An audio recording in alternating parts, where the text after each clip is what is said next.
এখন আবার কে করবে? হ্যালো, ও মা সুমি, তুমি কেমন আছো? ভালো আছো? হ্যাঁ মা, কবে যাবা? কেনাকাটা হয় নাই? কি বাকি আছে? এই নাই, সেদিন 4টা 3 পিস কিনে নিয়ে গেলাম। আর একটা 3 পিস লাগবে? আচ্ছা ঠিক আছে, তাই তুমি চলে আসো, আমি তোমার দাদারে বলবা না, আর একটা 3 পিস তোমার কিনে দিবেন। ঠিকই তো, 5 দিনের সফরের 4টা 3 পিস হয়, 5টাই নিতে হয়।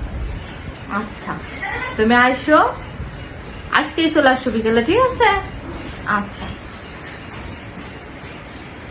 বিয়ে তো আমার একটাই, যা চাই তাই দিতে হবে।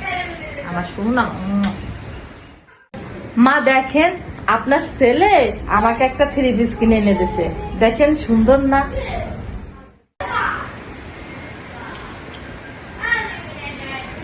বাহ বৌমা, নিশ্চয় তুমি আমার ছেলেকে বলেছো 3 পিস কিনে এনে দিতে।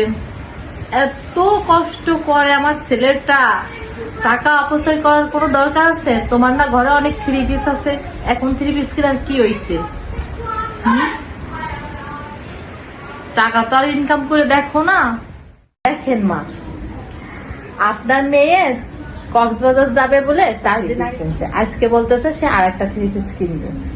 আপনি কিন্তু তাকে বলছেন যে তার দাদার কাছে টাকা নিয়ে তাকে আর একটা 3 পিস কিনে দিবেন। তো তার কিন্তু বিয়ে হয়ে গেছে, তার কিন্তু জামাই আছে, আপনি কিন্তু আপনার ছেলের কাছ থেকে টাকা নিয়ে তার 3 পিস কিনে দিবেন। এত ভেদাভেদ করার কি আছে? আমার বাবা মা কিন্তু আমাকে অভাবের তাড়নায় আপনার ছেলের সাথে আমার বিয়ে দেয় নাই, একটা সামাজিক নিয়মের কারণেই কিন্তু আপনার ছেলের সাথে আমার বিয়ে দিয়েছে, নাইলে কিন্তু আমিও আমার বাবার একটা মাত্র মেয়ে, তার কিন্তু রাজকন্যা।